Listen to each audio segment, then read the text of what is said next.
ng inyong pananampalataya ang inyong kaligtasan. Ito po ang salita ng Panginoon. Gaya po ng ating napag-aralan noong isang linggo, tinuturo po sa atin na tayo laging magalak, rejoice, always, always. Okay? Yan po sinasabi sa Bible, sa Philippians. And also sa Thessalonians. Bakit po? Bakit po tayo dapat magalak? Kasi ang ating kagalakan ay hindi nakakonekto sa ating ups and downs, okay? Na mga pangyayari sa ating buhay. Ito ay nakakonekta sa sa fixed, immovable realities in heaven. 'Di ba? Pabago-bago. 'Di ba nung linggo ay pinasimulan natin, Lunes na Lunes po ay talagang nainis ako doon sa kontraktor ng gumagawa ng bahay ng aking kapatid o doon tiyak ko. Okay? Kasi 2 linggo na, bayad mo na, wala pa ring trabahador, di ba? Tapos sasabihin, may mali mga estimate. May inis ka, di ba? Tapos yung mga kakilala mo, kausap mo, babaguhin, hindi gagawin, di ba? So yung may kausap ka na sabi babayaran, hindi ka babayaran, di ba? So mawawala talaga. No? Kung doon nakasalalay ang iyong kaligayahan, talagang wala, mawawala talaga. Buti na lang, bilang tayong mga mananampalataya, ito'y pinag-aaralan nga natin, ang ating kaligayahan ay nakakonekta sa nakapix na po. Ibig sabihin, hindi pa bago-bago at hindi mababago na katotohanan doon sa kalangitan. Yan po yung ating pinag-aralan. At ayon po sa ating ding na-discuss last Sunday, ayon po kay Thomas Brooks, isa po siyang Puritans, okay, na nabuhay po noong 1600 pa po, ay sinasabi niya po sa kanyang libro na meron 2 langit. At ang 2 langit na yon ay una, yung langit dito pa lang sa lupa at yung langit na darating. Ang tumutukoy po doon sa langit dito sa lupa ay tungkol sa assurance of salvation. Okay? Dito pa lang sa mundo na ito, okay? Kaya ka magiging maligaya dahil alam mo pa na meron ka ng kaligtasan. Kasi alam natin na nilabanan ng mga Puritans, ng mga Reform, yung katuruan na dito pa lang ay hindi mo malalaman na ikaw iligtas. Di ba? Yan po ang katuruan ng Roman Catholic noong araw hanggang sa ngayon. Tama? So kaya nga po sila, meron po silang pagpapadasal, di ba? Sa mga patay, di ba? Kasi hindi mo pwedeng matiyak. Okay? Tama po ba? Kaya, if you're not sure, kung hindi ka po sure daw na ikaw ay safe, you cannot enjoy any of the blessing of salvation. Di ba? Kasi panay ka duda o takot. Okay? Ganyan po ang ginawa ng mga ibang reliyon. Hindi mo pwedeng masigurado. Okay? Kaya magbigay ka pa. Bigay ka pa ng bigay. Okay? Ganyan style nila. Pagkakakwartahan ka nila. So, if you are sure, kung ikaw naman ay sure na ikaw ay safe, then you can enjoy all the blessings of salvation. Kaya dito pa lamang sa mundo na ito, meron ka ng tinatawag na believers' highest earthly joy. Okay? So, yan po ang nais ipaalam ni Pedro sa mga mananampalataya. Ulitin ko, ang background po nito, ano nangyayari sa mga mananampalataya na kanyang sinusulatan? Pinagbibintangan sila sumunog ng Roma. Okay? Sila ro ang sumunog. Okay? Kaya ang ginagawa sa kanila, pinagpapatay sila, kaya pinepersecute sila, kaya nag-aalisan sila sa kanilang mga bahay-bahay. Kita niyo yan? So, yan po makita natin na masaklap ang kanilang karanasan, pero sinusulatan sila ni Pedro na kayo ay laging magalak. Okay? So, yan po makita natin na sinasabi na ating pag-aaral dito, sabi niya balik tayo sa 1 Peter chapter 1, na hindi niyo siya nakikita ay inyong inibig. Okay? So, sinasabi ng nung isinulat po kasi ito ni Pablo, okay, ang ating Panginoon ay nakakit na sa langit.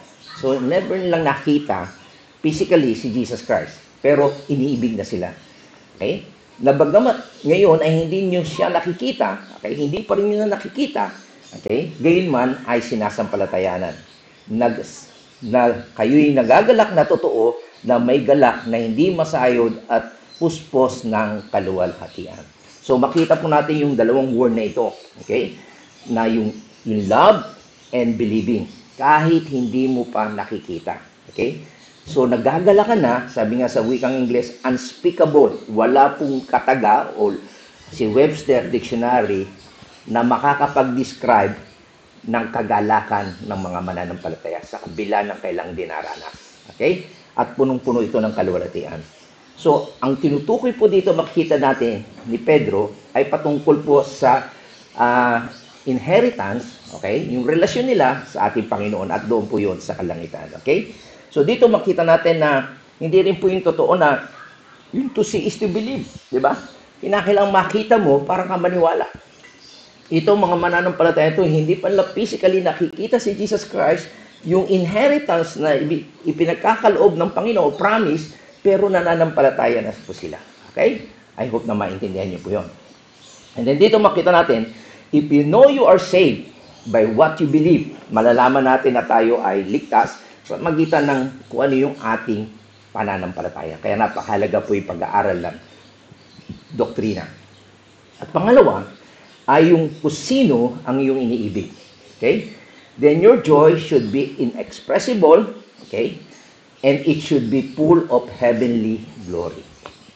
So mahalaga po yan para malaman natin na tayo talagang ligtas ay kung sino ang ating pinaniniwalaan. Ano yung ating pinaniniwalaan? Okay? At sino yung ating iniibig? Okay? And your life, makita natin, ang ating buhay bilang mananampalataya should be filled with joy, that you live for joy no matter what's going on in the world around you. Okay? So, kung ganyan po nakasalalay yung ating paniniwala at kung sino yung ating minamahal, ay mapupuspos po tayo talaga ng kaligayahan. At kagaya sa niya, kung hindi mo kayang i-express yung kagalakan mo, tumalon ka na lang. Di ba? Karamihan ng mga nananalo sa tennis, pag nananalo sila, tumatalo sila, gumaganyan talaga sila. Di ba? Hindi na sila makapagsalita. Tumatalo na lang sila. So, yan po ang expression ng nagagalak. Okay? So, ganoon din po tayo bilang totoong mga nananampalataya. May inis ka sa mundo. Di ba? Sa mga pangyayari. Pero kung iisipin mo yan, yung iyong pinaniniwalaan at kung sino yung minamahal mo, ito yung magbibigay sa iyo ng kagalakan. At ito po yung sinasabi sa Psalms chapter 4 verse 7. Sabi niya, ikaw ay naglagay ng kasayahan sa aking puso, nang higit kaysa kanilang tinatangkilik ng ang kailang butil at ang kanilang alak ay magsidami.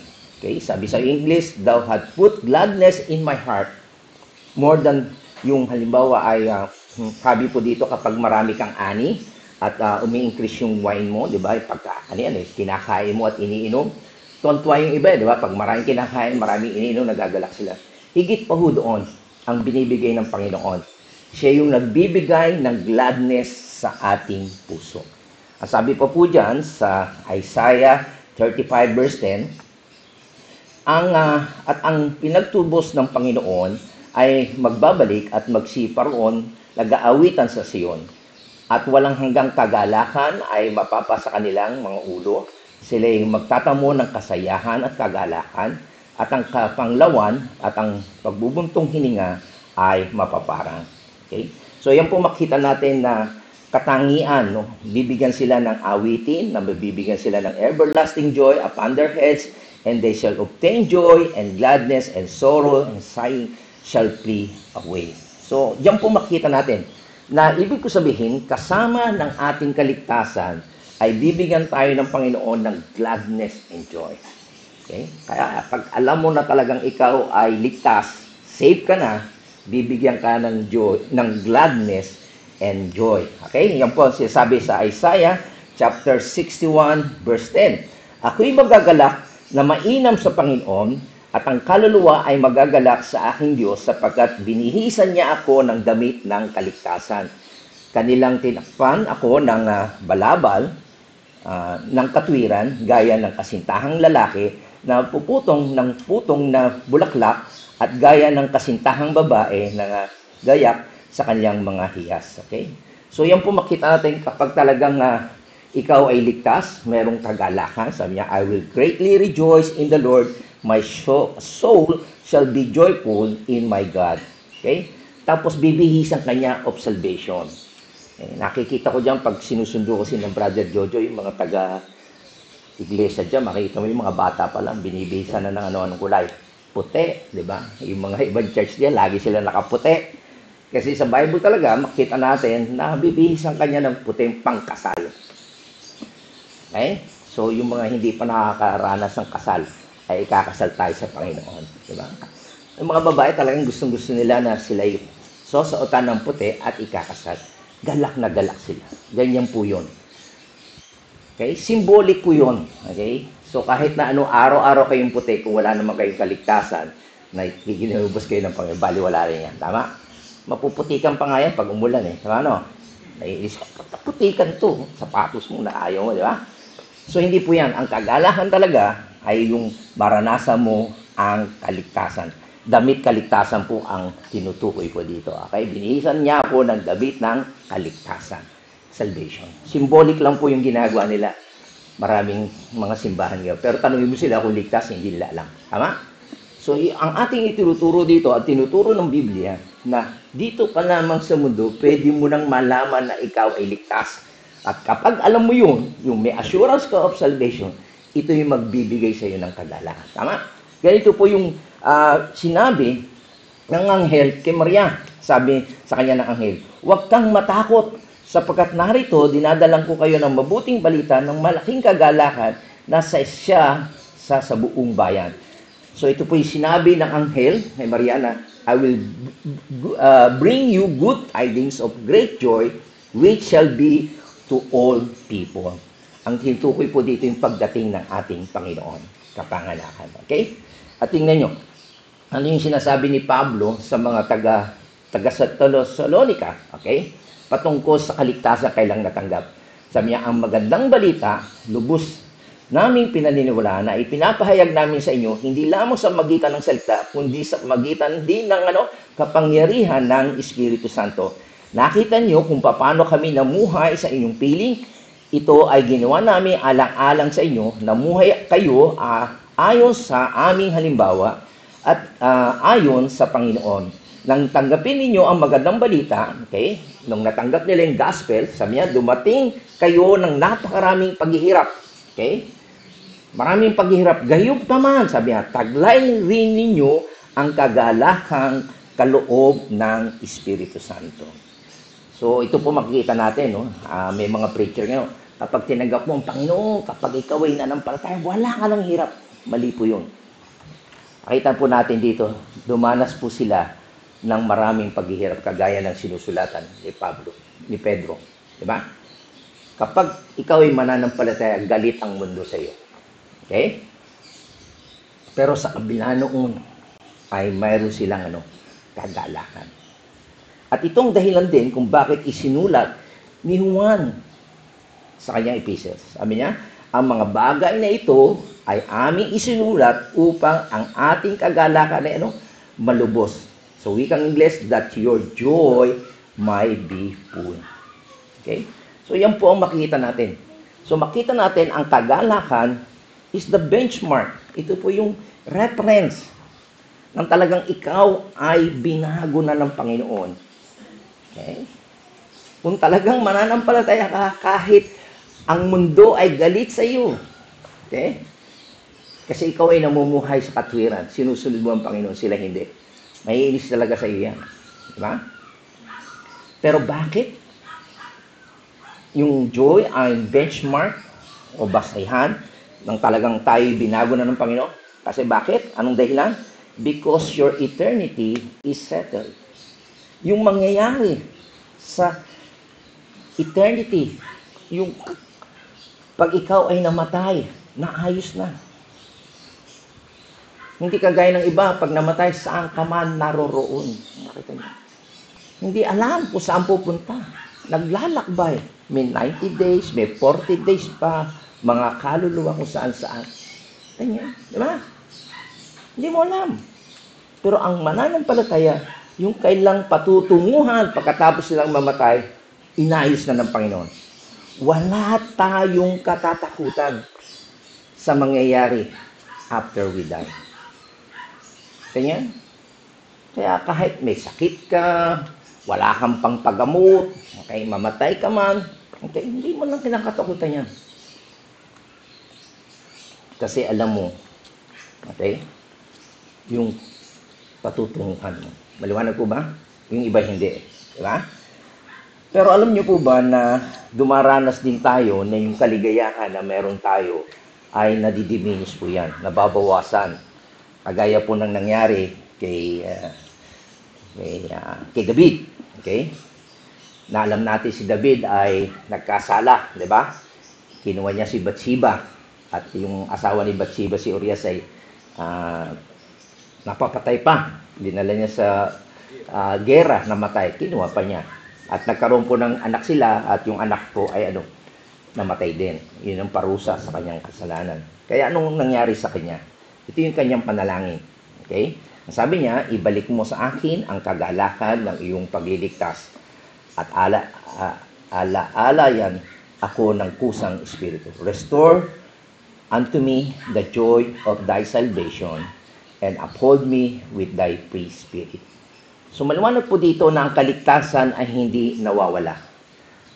Ang nababawasan ay yung joy of your salvation.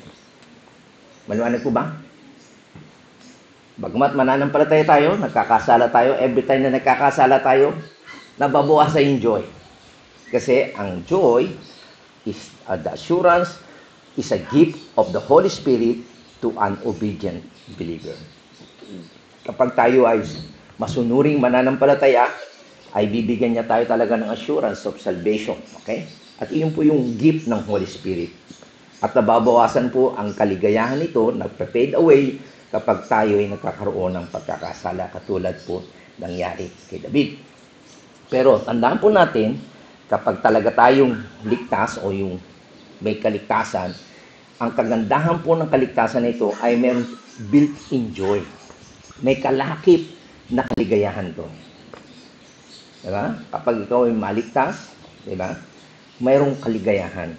Yes, sabi nga sa inyo, the parable of the lost coin, the lost sheep, and the lost prodigal son. Nalapitan niyo? Pansinin niyo po doon. Ang lahat po doon, pagkatapos na makita yung nawawala, okay? Anong ginagawa nila?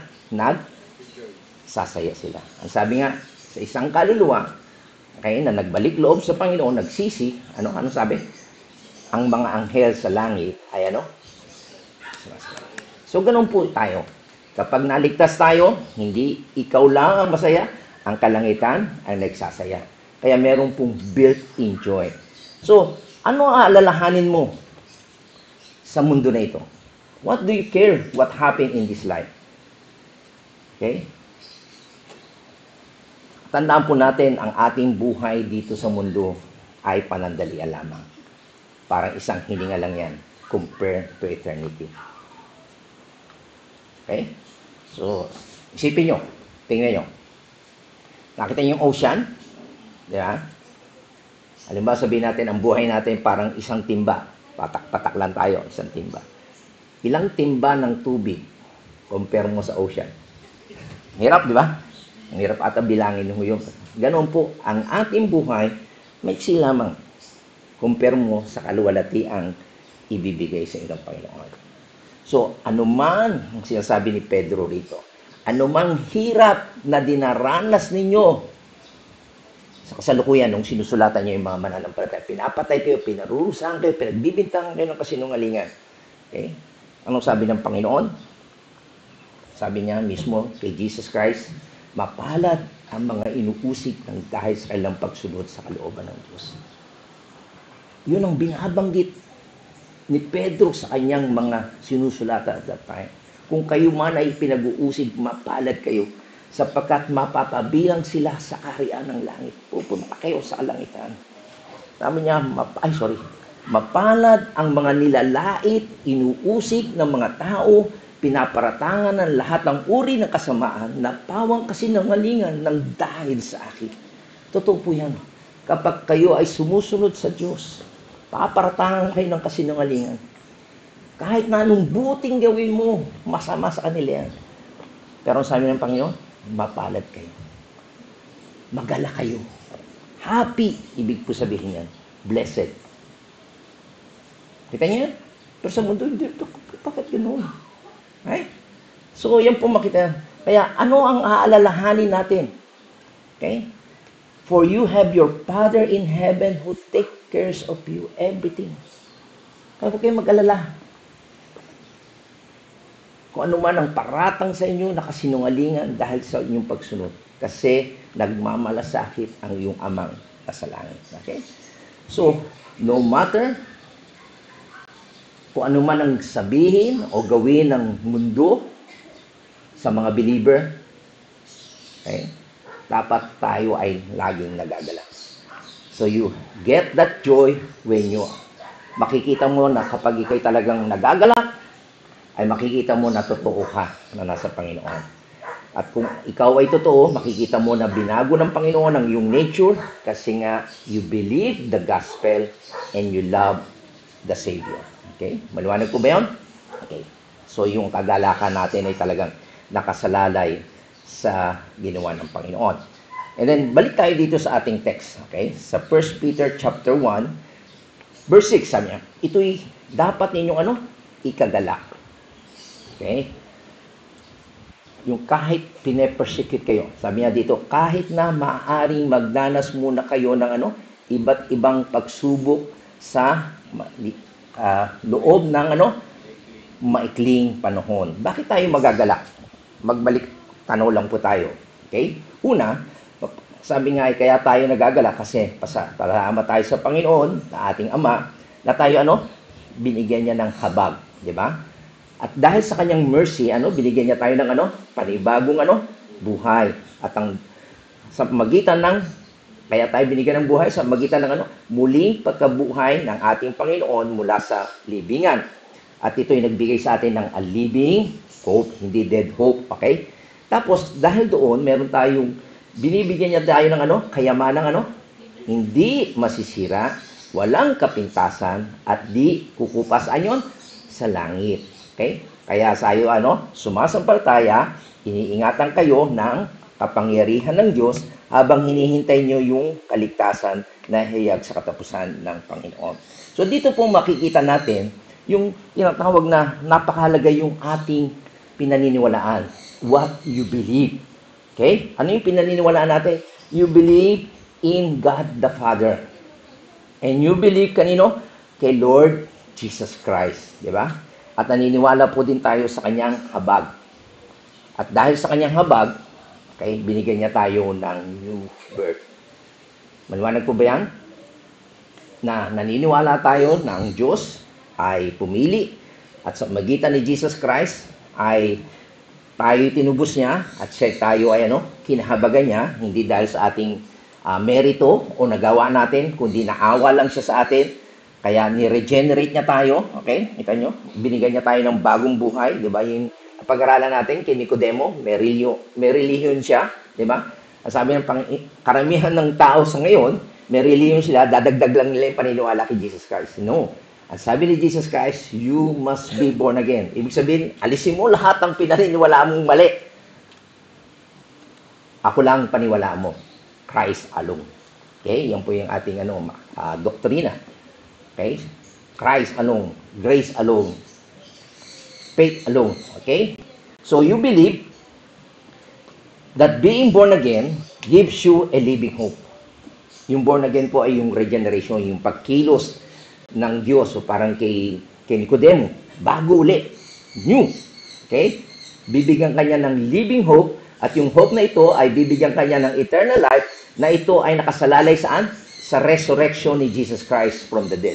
Kasi kung hindi po nabuhay na muli si Jesus Christ, hindi rin tayo bubuhayin bilang mga tao, mga mananampalataya.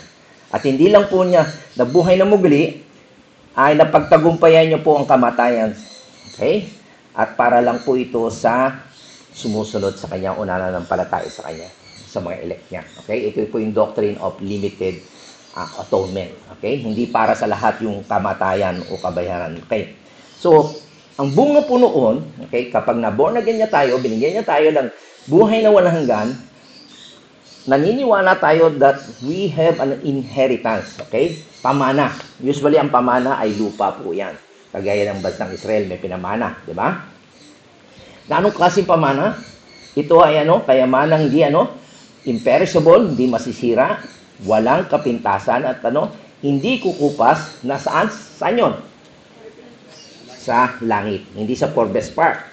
Kaya hindi sa Manhattan o kaya kung saan-saan man yung magagandang lugar, di ba? Parang dream house natin. Oh, meron ako sa Tagaytay, meron ako sa Baguio. No?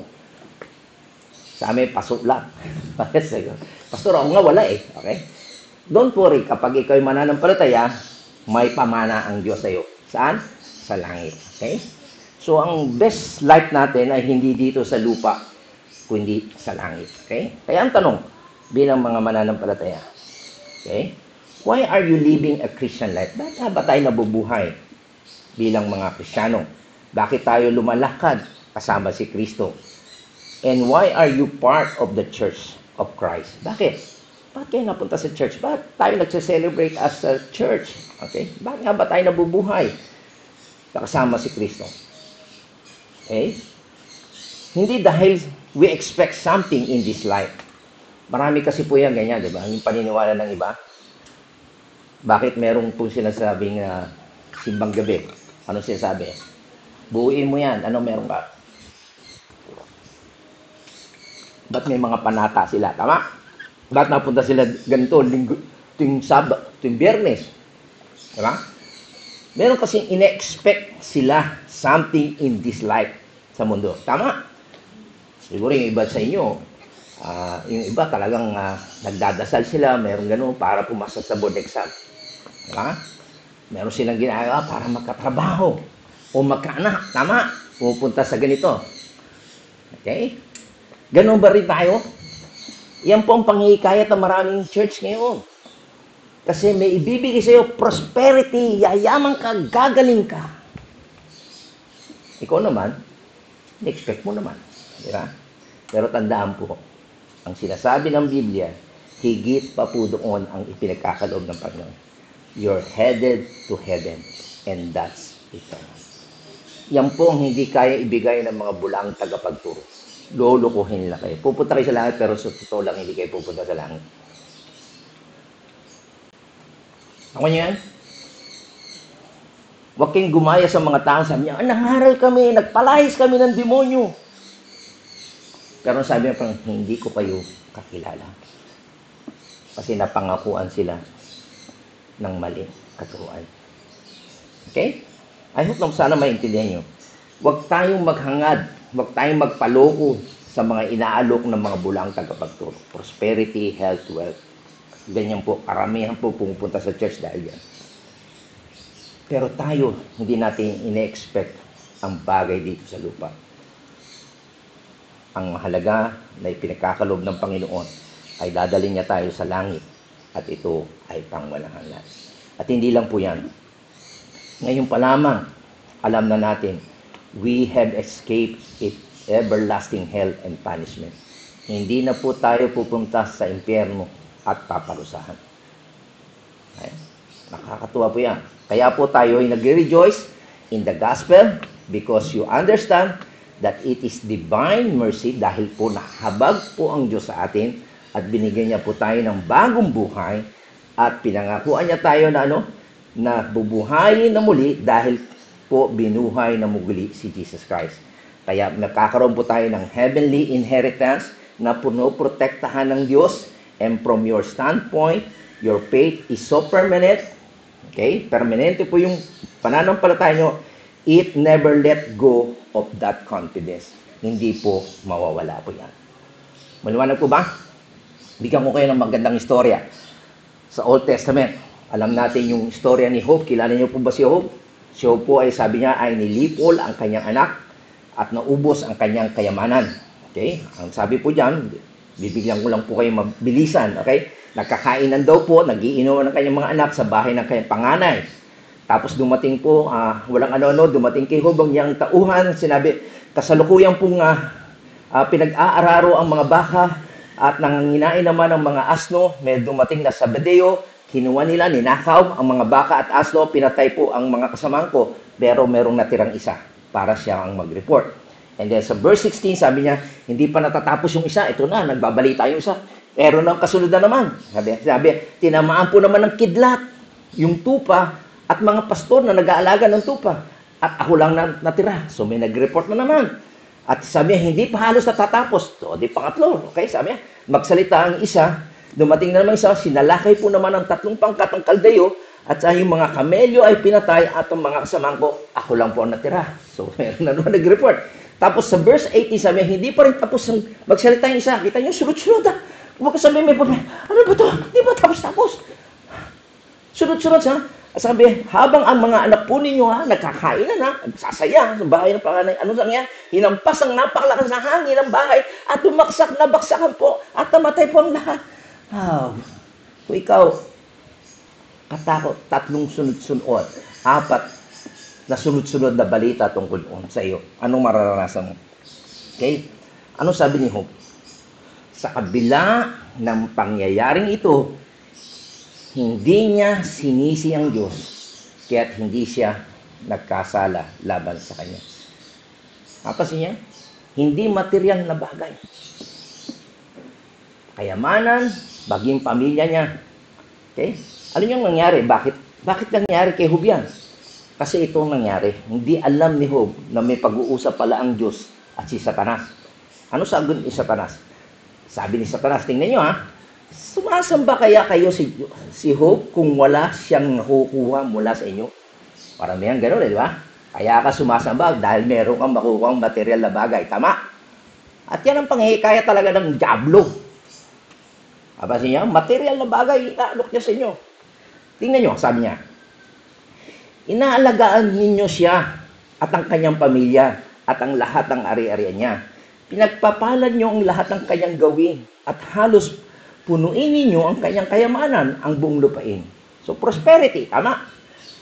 Ano sabi ng diablo? Subukin nyo kayang alisin ang lahat sa buhay niya at harapan niya kayong sumpain. Ay, kita niyo, yan ang challenge ni Satanas kay Jesus Christ. Kaya mo naman sinasamba ka niya kasi pinagpapaano mo siya materially. Alisin mo kaya yan, sumpain ka niya. Okay? So, yun po ang pangyayari. So, hindi alam ni Job yun. Pero alam niyo po ba, hindi alam ni Satanas. Okay, so, anong sabi ng Panginoon? Itong ini-imply ng Panginoon. You don't understand saving faith. Hindi alam ni Satanas kapag binigyan ng Diyos si Job ng saving faith, when I gave saving faith, nothing can change it. Kahit tanggalin mo ang kayamanan niyan, kahit mamatay ang kanyang mga anak, hindi magbabago yan. At hinayaan ng Diyos si Satanas na gawin ang gustong gawin ni Job. Pero alam niyo ba ang sagot ni Job sa kabila ng pangyayaring yun? Kayo kaya, ano sasabihin niyo? Hirap naman. Ang sabi ni Job, bagamat ako'y patayin niya, kahit siya patayin, aking ding hihintayin siya. Gawin may aking aalalayan ang aking mga lakad sa harapan niya. Sa wikang Ingles niya, though he slay me. Hindi lang yung mga anak niya, mga tupa, mga ari-arian niya. Kahit siya patayin, yet, I will trust in Him. But I will maintain my own ways before Him. Kapakinggan mga kapatid, diba? Sabi niya, though He slay me, yet I will trust Him. Normal ba yun? Sa isang tao, kung mayroon sa'yo? That's not normal. That's not human faith. Kasi sabi sa iyo, yung easy bilibidism, no, it's not. Kapag binigyan ka ng Diyos ng pananampalataya, kahit na anong pagsubok yan, hindi ka bibigay. Yan ay kaloob ng Diyos mula sa langit. Intindihan niyo? Yan po yung ibig sabihin. Kaya ka magagalak sa kabila ng bibigyan ka ng pagsubok sa mundo na ito. Okay? At alam mo na kapag ikaw'y talagang nanampalataya sa Diyos, kay Jesus Christ, naniwala ka sa langit, kay Jesus Christ, the one who died on your place, para sa iyong kasalanan, at siya'y nabuhay na muli. Ano sabi ng Biblia? Kung ipapayag mo ng iyong bibig na si Jesus ang Panginoon at sasampalataya ka sa iyong puso na binuhay siya magmuli ng Diyos sa mga patay, ay maliligtas ka. Kung yan ang paniniwala mo, na ikaw ay naniniwala na sa iyong buhay, si Jesus talaga ang Kristo, ang Diyos, sa iyong puso, ay maliligtas ka. You're sure. Okay? Maliwanag po ba yun? So, tandaan po natin na ang ating inheritance ay protected by God. You have a protected inheritance doon sa langit, di ba? Kasi yung kayamanan mo dito sa lupa pwedeng mawala, di ba? Kagaya kay Job, di ba? Kaya huwag kayo ganyan. Kaya hindi nakasalalay yung ating kaligayahan dito sa mundo, di ba? Pero tandaan po natin na ang ating inheritance ay naka-reserve para sa atin. At by the way, yung inheritance nga po ay protektado ng Panginoon. Pakinggan niyo po ito. Bakit kaya po protektahan ng Diyos ang ating inheritance o pamana kung merong pagkakataon na ikaw ay hindi pupunta doon? Okay? Halimbawa, pinangakuan ko kayo, oy, pag pumunta ka sa, halimbawa, sa Amerika o sa Australia, meron kang bahay at lupa doon, ha?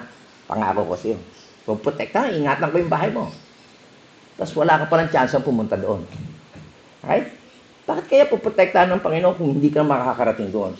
Bakit kaya iingatan ng Panginoon yung pamana niya sa iyo na naka-reserve sa langit, tapos meron palang question kung makakarating ka o hindi?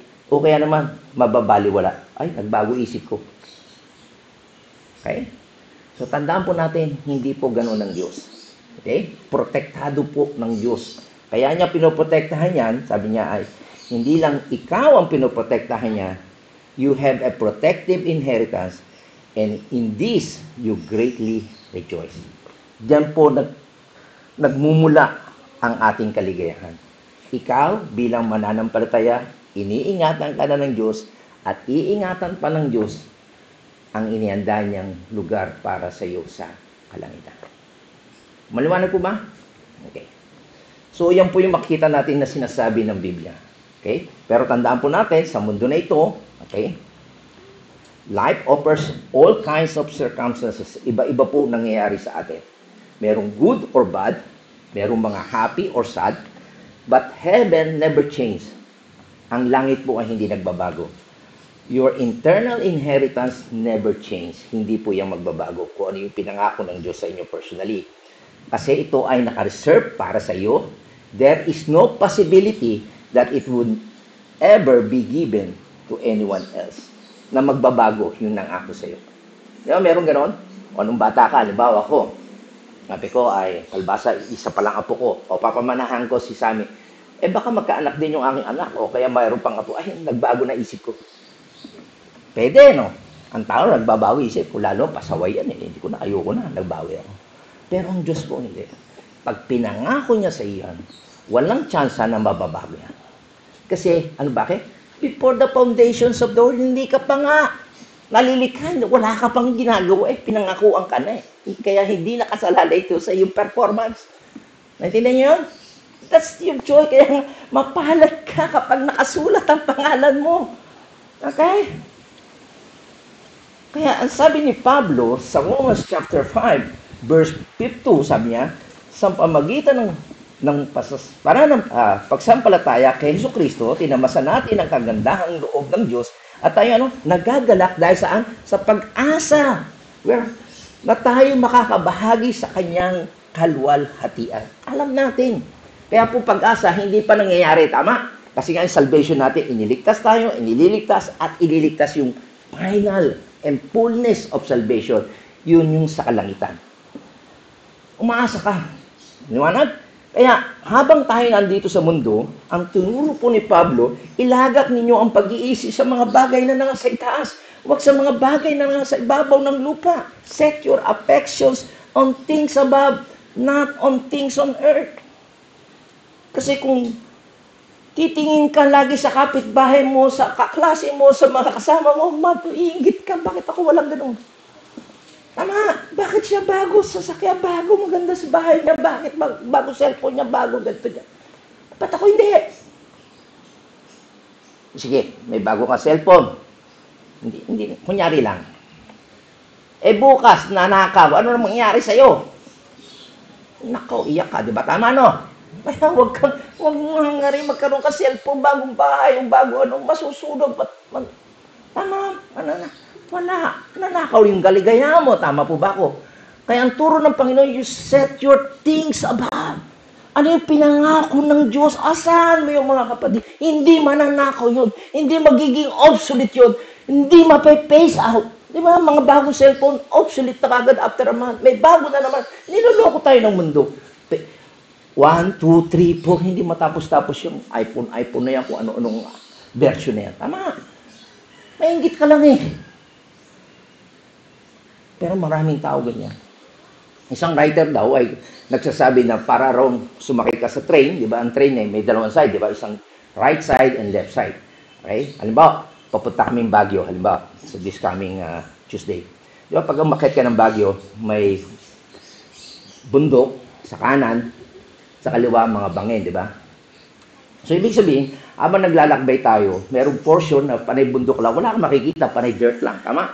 Pero sa kabilang side, meron kang makikita ang magagandang tanawin, di ba? Tama?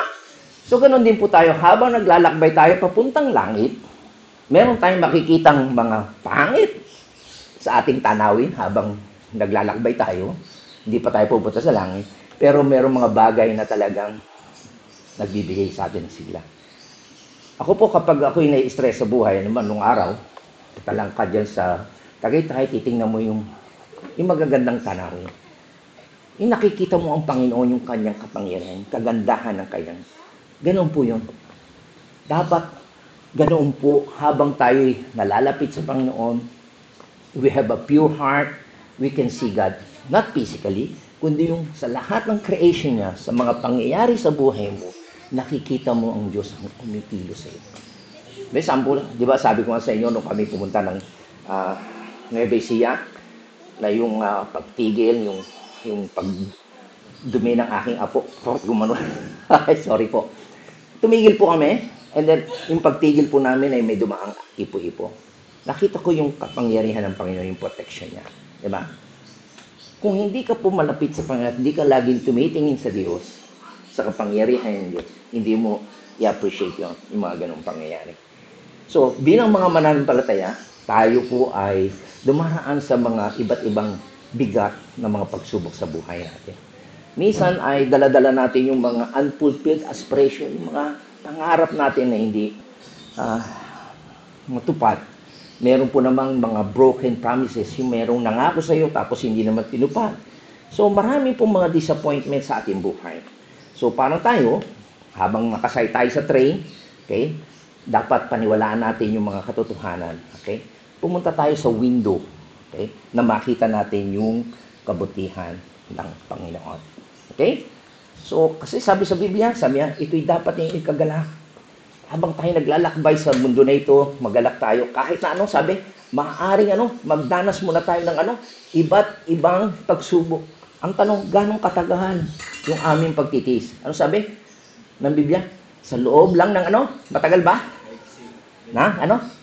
Maiksing panahon. Okay? So, yan po makikita natin na sa buhay po natin, meron po tayong na talagang mga iba't ibang mga pagsubok sa buhay. It's not easy. Okay? Pero sabi po dito ay just for a while.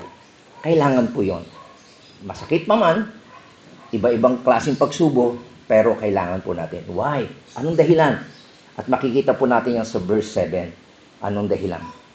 Ang dahilan po ay para to prove your faith. Para patunayan kung totoo ang inyong pananampalataya. Sabi sa verse 7, sabi ang ginto, okay? Ang ginto, by the way, ay napakahalaga, precious material po yan. Tama po ba? Bago ka maka-imprenta na po ng pera, kinakailangan may katumbas sa ginto yan. Ay pinararaan sa apoy upang malaman kung talagang dalisa ito. Yung quality. Gayun din naman ang inyong pananampalataya. Hindi tulad yung faith mo sa ginto. Kung ang ginto ay precious, mahalaga, ang pananampalataya mo ay mahalaga din. Kung ang ginto ay sinusubok, ang faith mo ay sinusubok din. Tama? Sabi niya, pero sabi dito, mas mahigit pa yung ginto mo, ay mahigit pa ang pananampalataya mo kaysa material na ginto. Maliwanag po ba yan? Ay pinararaan din sa pagsubok upang malaman ko ito talagang tapat. Sa gayon, kayo ay pupurihan, dadakilain, pararangalaan sa araw na mahayag ito. Okay. Paano po mangyayari yan? Okay? How does it work? Simple. Kapag tayo daw ay dumadaan sa malalim na pagsubok, distressing trial, talagang masakit na pagsubok yan, ang tanong, nagsusurvive ba ang iyong pananampalataya? Nananatili ba yung pananampalataya mo? Katulad ka ba ni Job? Sa kabila ng pagsubok, pinupuri pa rin niya ang Diyos, pinapasalamatan pa rin niya ang Diyos. O kapag dating ng pagsubok, ay nakakras na yung pananampalataya at lumalayo ka sa Diyos. Ano ka? Kanina nagkukwentuhan kami ni Jojo sa pangyayari sa akin noong 1994. Maganda po yung sweldo ko, bagong patayo yung aming bahay. Pero nawalan ako ng trabaho. Kinakasuhan ako ng magnanakaw daw ako ng used oil. Ay samantala sabi ko, 120 million ang hawak naming material. Tapos used oil lang. Anin ko yun. 400 pesos. Ayon sa SGB, sa auditing po yun, positive 2% or negative 2. Ibig sabihin po yun, 2% of 120 million or negative 2%, walang perfect. Ayon ng auditing na perfect. Mas lalo kang diskumpiyado sila doon. What is 2% of 120 million compare sa 400 pesos na used oil? Yun po ang binibintang sa akin. Anyway, sabi ko nga, yun yung aking pagsubok bagong patay yung bahay namin. Pero ang basa ko po doon, sa pangyayari na gusto ng Panginoon ako umalis na doon, maraming mga tukso, maraming mga problema na pwede pa akong makaharap doon. At pinasya ko po na maglingkod sa Panginoon, sa church, yung dati na. At sinamahan ko po yung mga anak ko. So, ganun po yung pagsubok, matindi po yun. At that time, ay maliit pa ang sweldo ng misis ko. Okay? So, tandaan po natin na hinahayaan ng Diyos yan. Anong bakit? Tingnan nyo to, ha? Hindi mo papatunayan ang iyong pananampalataya sa Diyos. Kasi alam ng Diyos, ang iyong pananampalataya ay totoo. Yun ay hinahayaan ng Diyos kasi gusto niyang patunayan iyon sa iyong sarili. Naintindihan niyo ba? Tinetesting ng Diyos ang iyong pananampalataya hindi para sa Kanya, kundi para sa iyo, kung totoo ka. Naintindihan? Kasi gusto ng Diyos na malaman mo na ikaw ay totoong ligtas para ma-enjoy mo ang highest joy, earthly joy, and all other joy that comes with it. Naintindihan niyo ba yan? Kaya pinapahintulot ng Diyos ang pagsubok sa buhay niyo. Iba-iba tayong degree. Hindi para malaman ng Diyos, alam na niya kung totoo ka o hindi. Ikaw mismo sa sarili mo, ligtas pala ako. At doon makikita mo na alin ba ang mahalaga? Yung pera, kayamanan na offer ng mundo, o yung pananampalataya mo sa Diyos na ikaw iligtas. At kapag alam mo na ikaw iligtas, mas mapalad ka. Naku yan? Kaya hinahayaan niya, so He put you through trials because trials test your faith. Hinahayaan niya yan. Para masubok talaga ang iyong pananampalataya. At kapag ikaw ay nagtagumpay, okay, sa trials na yan, at yung pananampalataya mo still intact, you know you are the real thing. Totoo ka at hindi ka nagpapanggap. Kaya yan po hinahayaan ng Panginoon yan eh. Kaya mawawala at mawawala yung mga, pati mo maraming mga nasunod sa Kanya. Hinahayaan, hindi niya pinipigilan. Kasi mga fake yun. Naintindihan niyo po yan? So, iba't iba. Agaya po ni John MacArthur, nung nangyari sa kanya, na-aksidente yung kanyang asawa, na-broke ang neck niya, imbis na sisihin yung Diyos, na nalangin siya mabuti. Iba-iba tayong mga sitwasyon, kagaya po sa akin. Hindi lang po yun, yung pangyayari nyo. Marami pa po. Even in the church, maraming kaisipan na magbibintang sa inyo. Karamihan dyan tungkol sa pera, magnanakaw. Sa mukha ba ako magnanakaw? Inggit na maraming tao sa iyo kahit naglilingkod ka sa Diyos. Kaya ako nagsisikap ako eh. Para hindi ako pagbintangan magnanakaw, ako tutulong sa tao. Galit ako doon eh. Kung ano yung binibitang ko sa kanya, galit ako doon. Papatunayan ko kasi nga, totoo ko. Ginagawa ko to para sa Panginoon. Hindi yung, sige, sinabi niya, gaganti ka. Di ba karamihan ka noon? Ginagawa. So kapag talagang totoo ka, nasa Panginoon ka, meron kang dinanaan ng problema, nagigrip ka, your heart is broken, suffering, maraming ganyan. So ang natural mo ay lalapit ka sa Diyos. At doon bibigyan ka ng comfort and peace at answer ng Diyos ang iyong mga panalangin. Kung talagang kabilang ka sa Diyos, you will go directly to Him. At ito yung talagang ginagawa ng totoong mananampalataya. Kaya dyan mo malalaman kung totoo ka o hindi. Tama? Pero tingnan nyo, sa kabilang banda, ano ginagawa ng mga hindi totoong mananampalataya, mga fool of this world? Saan sila pupunta kapag may masamang nangyayari sa kanila? Yung iba, saan pupunta? Pupunta sa bangko, pupunta kay Bombay, mangungutang. Di ba? Kapag may problema. Yung iba, pupunta sa bar, magiinom, magpapakalasing. Tama? Yung iba naman, pupunta sa mga sa mga pusher, sa mga drug salesman. Iinom ng droga. Tama? At yung iba naman, magpapalit ng asawa para masatisfy sila. Palit. Di ba? Nasawa na ako sa asawa ko. Yan ang ginagawa para yung gratification nila. O kaya naman magmumura sila ng magmumura at gaganti sila. Kanya, tanong, alin kayo doon? Kaya alam nyo, kapag talagang mananampalataya ko, ano sabi ni James? Mga kapatid, sabi niya, mananampalataya ito. Magala kayo kapag kayo dumara sa iba't ibang uri ng pagsubok. Bakit? Dapat ninyong malaman na nagpapatatag ang ating pananampalataya sa magitan ng pagsubok. Tumitibay ka, nagiging marunong ka, nagiging matalino ka. Binibuild ng Diyos ang iyong karakter. At dapat kayong magpakatatag hanggang wakas upang kayo maging ganap at walang pagkukulang. Kaya yan po makikita natin, ang totoong Kristiyano, okay, ay hindi nagagalit sa mundo, hindi nagagalit sa Diyos. Hindi kagaya ng asawa ni Job. Sabi niya, sumpayin mo ng Diyos mo. Tingnan mo, asawa, may isang ganun eh. Hindi nakakaintindi. Okay?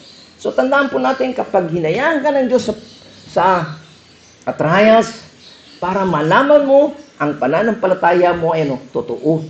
At ito ay magiging matagumpay sa lahat ng pagsubok. At tandaan natin, ang sabi nga, ano ang precious? Ano yung mas mahalaga kaysa sa ginto? Knowing your salvation is real.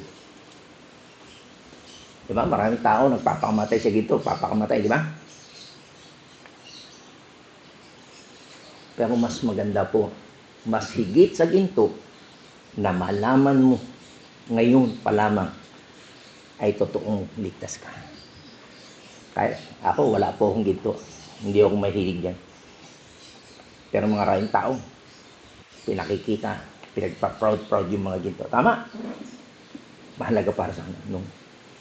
Sa atin, ang pinagbubunyi natin bilang mananampalataya, totoo yung ating kaligtasan. Kaya ano sabi ng Biblia? That is the most precious gift the Lord can give. And it comes through trial. It comes through trials. Iba't ibang mga pagsubok. Yung ating faith, sabi nga sa Biblia, tayo ay naligtas by grace through faith. Hindi ito galing sa atin. It is a gift of God. Binigyan tayo ng Panginoon. Di ba? Again, sabi ko sa inyo, ang ginto ay napakahalaga. Sabi sa Biblia ay 385 times na binanggit yan sa Bible. Pero tandaan natin, higit sa ginto ay mas mahalaga yung malaman natin na ang iyong kaligtasan ay totoo. Okay? At pwede mong sabihin, you know it, it's really doesn't matter. Ano man ang mangyari dito sa mundo, bumagyo man, lumindol man, magkapandemya man, mawalan ka man ng trabaho, iwanan ka man ng asawa mo, ano man sabihin natin, you name it. Tandaan po sabi dito ay, I have in heaven a reward. Bakit? Because my name is written in heaven. Huwag mo ipagmalaki yung accomplishment mo, kagaya ng mga 70 disciple na sinabi. Ang sabi nila, Panginoon, nagpalayas kami ng demonyo. Ano, meron kami power. Ang sabi nila, huwag kang magalak dahil napalayas mo ng demonyo. Ang ikagalak mo, ang pangalan mo'y nakasulat sa pangalan. Ibig sabihin, you're going to heaven. Kasi meron mong tao, nagpalayas ng demonyo, di ba? Nagpagaling, nangaral, sa Matthew chapter 7:21. Pero sabi ng Panginoon, hindi ko kayo kakilala. Kasi nag-rely sila sa accomplishment nila. You are not saved by your works. It is a grace of God. Kaya nga nakagawa ng ganoon, it is binigyan ka ng faith sa Panginoon. Maliwanag po ba yun? So, mas ikagalak mo na ang pangalan mo ay nakasulat sa langit because the Lord has laid up for me an imperishable treasure. Binigyan ka ng Diyos ng hindi nabubulok na kayamanan. Okay? So, yan po ang makita natin. At sabi din po ni Warren Wiersbe, kapag daw ang Diyos ay hinahayaan niya na dumaan sa mga hurno ng pagsubok, alam niyo ginagawa niya? Ang Diyos daw ay nakatingin sa orasan at ang kanyang kamay ay nakatubog doon sa kanyang kamay sa thermostat at tinitingnan niya, kaya ba ito? Yung aking apo, pinaliliguan niya sa gabi pa. Sabi niya, gabi hindi. Mainit naman ang tubig, di ba? Ganyan mo, titingnan mo. Tapos titingnan mo, kaya pa ba? Ganon daw ang Panginoon.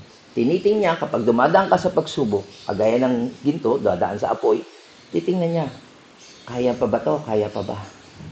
Ako niya, walang pagsubok madumaan sa inyo na hindi niyo makakaya. Sa halip, bibigyan niya kayo ng lakas para mapagtagumpayan. Yan ang pangako ng Panginoon. 1 Corinthians chapter 10, verse 13. So, tandaan po natin na ang faith natin ay tinetest. Okay? Sa mga difficult times na yan, again, we still believe. Okay? So, ang sabi po dyan sa 1 Peter, bukod sa faith ay yung tinatawag na love naman, hindi nyo siya nakikita kailanman, ngunit siya iniibig na ninyo. Bakit nyo siya iniibig? Sabi niya, hindi pa rin nyo siya nakikita hanggang ngayon, ngunit sumasampalataya na kayo sa kanya dahil dito nag-uumapaw na sa inyong puso ang kagalakang hindi kayang ilarawan sa salita. Okay, bakit po tayo magagalak? Sabi po doon sa 1 Peter 1:7, kasi sa verse 7, kasi hindi pa nga nakikita, pero sabi dito, sa last part, sabi, sa gayon, kayo'y pupurihin, dadakilain para nga sa araw na mahayag si Jesucristo. Pagdating ng araw na makikita natin ng Panginoon, okay, ng harapan, tayo daw ay pupurihin, dadakilain, pararangalan sa araw na makikita tayo ng Panginoon. Okay? So again, itong love na ito ay hindi itong love na po ito, o yung affection na ito, ay makita natin, you love God, okay? Kahit hindi po natin siya nakikita, kasi alam natin, nasabi ang pangako ng Panginoon, sabi niya sa John 14 verse 13, sabi niya, di ba nag-aalala ang mga alagad kasi nagpapaalam na si Jesus Christ, di ba? Sabi ng Panginoon sa mga alagad, huwag kayong mabalisa. Sumampalataya kayo sa Diyos, sumampalataya din kayo sa akin. Sabi niya, sa bahay ng aking ama ay maraming silid. Kung hindi ito totoo, sasabihin ko na sa inyo. Okay? Pupunta ako roon upang ipaghanda kayo ng matitirhan. At kapag naipaghanda ko na kayo ng matitirhan, ako babalik at isasama ko kayo upang makapiling ko kung saan ako naroroon. So dito makita natin na ang Panginoon ay nangako ng lugar na matitirhan. Maraming mga magulang o yung may asawa ay gusto nila magkaroon ng sariling bahay. Di ba? Ang biro nga ay, pag may sarili ka ng bahay, ang tawag mo sa asawa, may bahay. Ito ang aking may bahay. May bahay na kasi. Pero kapag nag-renta ka, hindi pa. Asawa ko. Joke lang. Pero tandaan po natin, kahit wala kang sariling bahay dito sa lupa, okay? Sa langit, mayroong ipinangako ang Diyos. Tama? Kaya mo siya mamahal ikaw. Kaya, meron kang manliligaw sa iyo Sabi siya, bibigyan kita ng house and lot. Oh, love na love ko yan. Sinaga ko, alam ko, tama ano? Tapos, it's a joke, it's a prank. Eh sabi dito, kung hindi gayon, sasabihin ko na sa inyo, ang Diyos hindi nagpa-prank. Sasabihin niya ang totoo. Nakuha niyo yan? Okay. So, bakita po natin dito na pupurihin natin ang Diyos. Kasi, totoo siyang mangako. Okay? So, sabi, you love Christ because you believe that He has promised you heaven. Pinangako ang kanya ng langit. Sa ngayon, marami yung bibigay ko sa iyong buwan. No? Huwag kayo maniwala. Walang kapangyarihan yung lalaki. Liligawin kayo. No, ang Diyos lang ang pwedeng mangako ng langit. He has prepared a place for you. Meron siyang inihandang lugar para sa iyo. A room sa Father's house. Okay? Maliwanag po yan. At that one day, you will see Him. Nakikita mo na siya ng mukhaan si Jesus Christ. Though you see Him now not, hindi mo ngayon siya nakikita, di ba? Physically. Pero darating ang panahon na makikita natin siya, makakasama natin siya, at makikita natin na tayo'y nagpupuri, nagluluwalhati, nagbibigay papuri sa Kanya, at yun ang ating inaasam na mangyayari. Maliwanag? Kapag tayo ay naniwala sa written gospel, yung sinasabi ng Biblia, pag sinabing written gospel, hindi gawa ng tao o tradisyon ng tao, okay? Yung kung ano sinabi ng Biblia, kaya sabi ni Pablo, kung merong mangaral sa inyo na ibang balita, mabuting balita, ebanghelyo, sumpain niya. Kaya pag ibang gospel, kinakailang paniwalaan natin yung written gospel is what you believe, yun ang ating paniniwalaan. At naniniwala tayo sa nagkatawang tao na si Kristo Jesus is the one you confess as Lord, ikaw ay totoong Kristiyano. Magbalik tanong kayo. Yan ba ang pinaniwalaan nyo? O naniniwala kayo kasi tumaas lang kayo o sinner's prayer? No. Walang sinasabing sinner's prayer sa Bible. You repent and believe in the gospel of Jesus Christ. Pinaniniwalaan mo na si Jesus ay anak Diyos na nagkatawang tao, namatay siya. That's the gospel na buhay na mabili. Okay? At kinikilala mo siya na Panginoon mo. Yung love kasi ito ay minamahal mo siya. Hindi lang damdamin o affection o sentimental. Kundi kinikilala mo siyang Lord. Masasabi natin ikaw ay totoong Kristiyano. Your faith ay totoo, pero kinakailangan i-test ito. Baka nagpapanggap ka lang, ang gagaya ka lang. Okay? So, tandaan natin, bilang mga mananampalataya, i-welcome po natin yung test sa ating buhay para i-test yung ating faith because that's how the Lord secure your assurance. Diyan mo lang malalaman, ikaw mismo. Malalaman mo na, totoo ka bang mananampalataya? Totoo ka bang ligtas? When you think about loving Christ, you think about being fellowship with Him in heaven, kapag naisip mo na mahal mo ang Panginoon, ang iniisip mo ay makakasama mo siya sa langit, makikita mo na siya ng malapitan, intimate communion, magiging katulad kanya, mahal, adored by Him, makakasama mo siyang naghahari, maglilingkod ka kasama niya, and having Him serve you in heaven. Makakasama ka niya na naglilingkod sa Kanya. Okay? So, totoo kang Kristiyano dahil sa iyong paniniwala at sa iyong pagmamahal. You believe the written truth. You love the incarnate truth. And again, that love is not sentimental. It is lordship. Talagang kinikilala mo ang Panginoon na siya'y Panginoon mo. At yung pag-ibig mo to ay talagang will find its fulfillment. Okay? Sabi nga ay makikita natin ng Panginoon ng mukhaan. At ano ang mangyayari sa atin? We will praise and glorify and honor God. Okay? Maliwanag po ba?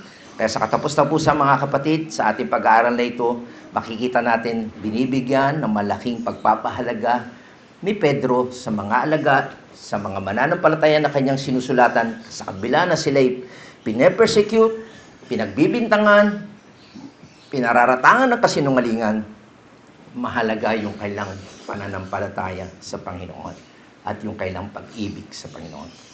Alam natin na ang bagay na ito that God gives us, lahat ito ay bigay ng Panginoon. Yung faith, yung love mo ay binigay din ng Panginoon. He grant us faith to believe the truth when it's not natural to do that. So, hindi ito easy bilibidism. Ang totoong faith ng Panginoon, itetest yan. Makikita natin, mananatili yan. Okay? And also, yung love, makita natin. Bakit tayo nagmamahal? We love Him because, He first loved us. Ito po yung sinasabi sa 1 John chapter 4, verse 10. Ito ang pag-ibig, hindi sa inibig natin ng Diyos, kundi tayo ang inibig niya at sinugo niya ang kanyang anak upang maging handog para sa mapatawad ang ating mga kasalanan. So yan po makita natin, yung faith natin, bigay ng Diyos, even our love, kaya tayo nagmamahal sa Panginoon, kasi siya ang unang nagmahal sa atin. Okay? So, lastly, if you know that you are saved, kung alam mo na ikaw ay ligtas ka na, at dapat naman, kung ikaw ay totoong mananampalataya, dapat mo malaman yan. Sana, after ng ating pakikinig nyo ito, mapatunayan nyo sa magitan ng dalawang test. Ano yung test?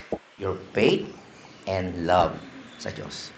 Ngayon, kapag alam nyo na meron kayong faith kay Jesus Christ and love sa ating Savior, ang ibibigay sa atin ng Panginoon, you have enjoyed the believer's highest earthly joy. Nandito pa lang sa lupa, masayang-masaya ka na. Because meron kang confident of your salvation, and you can then be confident in every blessing that comes within it. Okay? So, yun po yung sinasabi dito. Na dito pa lamang sa lupa, malalaman mo na ikaw ay ligtas. At kung ikaw ay ligtas, niligtas na ng Panginoon. May kalaki pong mga pagpapala yan. Kaya sana po ay matiyak natin. Talagang lumapit tayo sa Panginoon, pasalamatan na natin siya sa kabila ng iba't ibang nangyayari sa atin sa daigdig na ito. Mag-focus po tayo sa pangako ng ating Panginoon. Tayo po yung manalangin. Salamat, aming Diyos, na mahabagin at maawain sa amin. Kung hindi dahil sa aming Panginoong Hesukristo na nahabag at naawa sa amin, ay hindi kami maliligtas. Kaya salamat po sa mga katotohanan ito na sa kabila ng mga naranasan ng mga unang mananampalataya na sila'y pinag-uusig, pinararatangan, galit ang mundo sa kanila dahil sa iyong kailang paniniwala sa iyo. Ngayon din kami, Panginoon, nagpapasalamat kami sa kabila ng marami naming mga pagsubok sa buhay. Hinayaan mo ito para mapatunayan namin na kami ay iyong mga pinili. Napatunayan namin na kami, ang mga pangalan namin ay nakasulat na sa aklat ng buhay, dyan sa langit. Na noong pa man, bago pa nilikha ang mundo, ay napili mo na kami. Hindi dahil sa aming nagawa o accomplishment, kundi dahil sa iyong habag sa amin. Nawa, Panginoon, ay mag-umapaw ang aming kagalakan lagi. Hindi kami tumingin sa mga pangyayari at iba't ibang nangyayari sa mundo na ito na nakakapustrate talaga at nakakapanghinaw o yung nakakapanghina, Panginoon. At huwag din kaming madaya ng mga maling katuruan na katulad ng maraming mga tao sa ngayon na naglipa ng mga maling tagaturo, na naghihikayat ng mga material na bagay. At yun lang po ang nagbibigay sa kanila ng kasiglahan at itong dahilan kung bakit sila pupunta sa church para sa material na bagay. Ngunit ibang-iba ang itinuturo mo, Panginoon. Ibang-iba ang itinuturo ng iyong kasulatan na bakmat mawala ang kayamanan namin, ang mga material na bagay sa mundo na ito katulad ni Job, never kaming lalayo sa iyo. We will continue to trust in you. And we thank you, Lord, because of you grant us this faith na magtiwala sa iyo, Panginoon, na hindi kami masilaw at madaya ng mga material na bagay, kayamanan ng mundo na ito na alam namin na ililipas at kukupas at mapwedeng manakaw. Ngunit ang kayamanan na ipinagkakaloob mo sa amin ay never na mawawala at magbabago ang iyong kaisipan. Kaya salamat, Panginoon, sa iyong mga salita na mapanghahawakan namin, maaasahan namin. Kaya habang hinihintay namin ang iyong pagbabalik o yung pagkuha mo sa amin, gamitin mo kami na mabuting patotoo sa iba. Na totoo at buhay ang aming Diyos na nangako ng kaligtasan sa amin. Pagpalain mo po ang bawat sa amin, katulad ng iyong pangako, kami iyong iingatan, poprotektahan, maging ang kayamanan na iyong papamana sa amin ay ingatan mo diyan sa kalangitan. Kaya sa inami binabalik ang papuri, ang pasasalamat, at paglulahati noon, ngayon, at magpakailanman.